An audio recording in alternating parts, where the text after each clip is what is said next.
que foi sinistro. Mas toda vez que eu conversei com ele na vida, eu achava que era pouco. Mas eu estou lembrando que foram esses 2 anos aí de criação de uma comunidade construída em conhecimento. Nesse período aí, o país passou por grandes mudanças.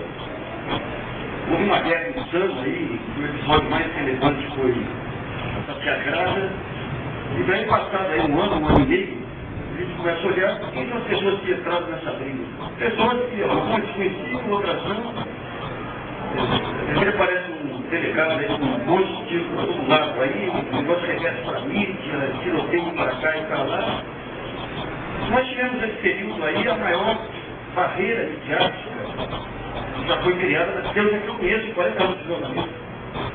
Foi aquela unanimidade cúmplice, né, em torno da derrubada Satyagraha, aquela coisa que entrava no poder do Estado, entrava no poder da mídia, entrava a influência dos judiciários. E do outro lado, quem se tinha no começo? Tinha um grupo aí de pessoas, na qual a sua trincheira, muitas bem se conhecendo aí, que sabiam o que estava no terremoto acontecendo no país.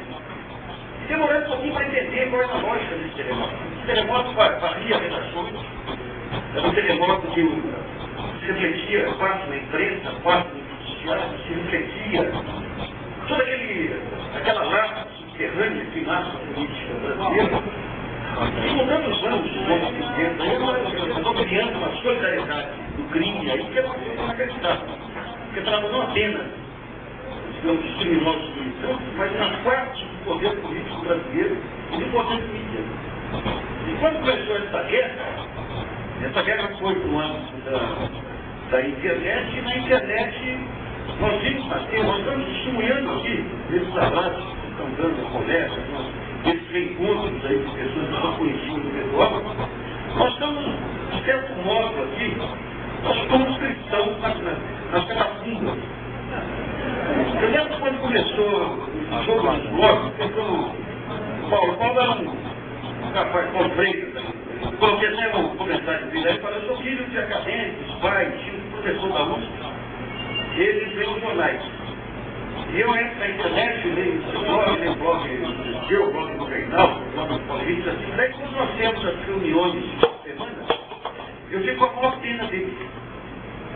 Quando eu coloquei aquilo, eu coloquei aquele comentário, publiquei em forma de post, só para perceber embaixo, era um monte de comentário emocionado. Eu já não frio dele, que despertou emoções. Fiquei a ficha que nós estamos construindo um novo país. E daí entra as responsabilidades políticas, quando a gente consegue criar uma comunidade com um caráter de vocês que demonstrar que tem todo.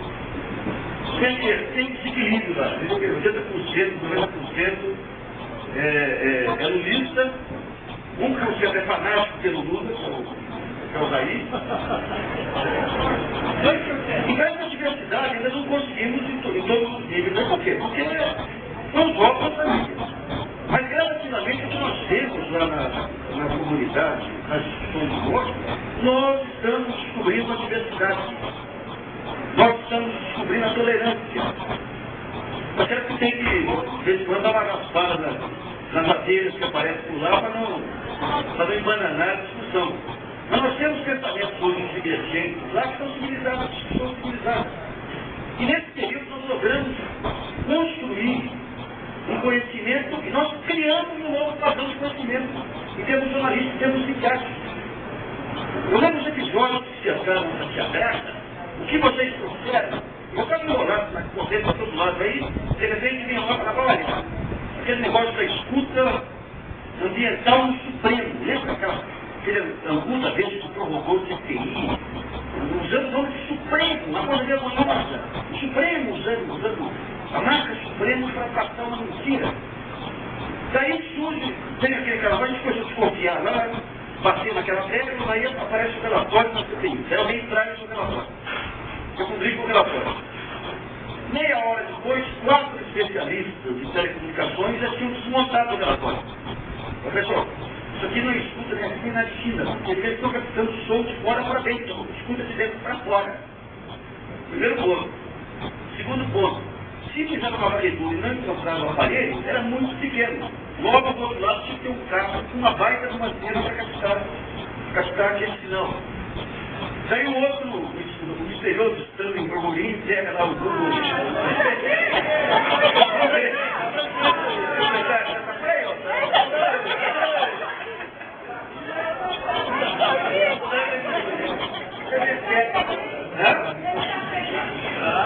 Ele não contou pra ninguém, nem pra mim, né? Eu tô trazendo mulher, ele pega o Google, lá pega a localização da sala, fala, se estiver na rua, o cara não podia estar sendo identificado. Então só podia estar em três estacionamentos, ou do Supremo, ou do Palácio, ou do Congresso. E era impossível que não fosse identificado, não teve escuta. Alguns meses depois, um mês mais, foi em outubro nós tínhamos concluído essa soma de conhecimento, depois do conhecimento técnico, raciocínio, pesquisa e tudo mais, nós tínhamos desmontado esses factores. Em maio eu conversei com o delegado Fernando, que fez uma entrevista para explicar a posição da Polícia Federal, e no final eu perguntei, nós podemos negar isso para o relatório do Instituto do Supremo.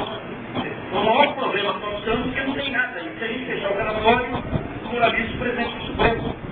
Esse foi um caso. Tem outro caso aquele caso do material da PIN que fazia escuta, lembra aquele carnaval, que eu três inteiras discutindo, de repente o fonte lá, o jogador, tudo bem.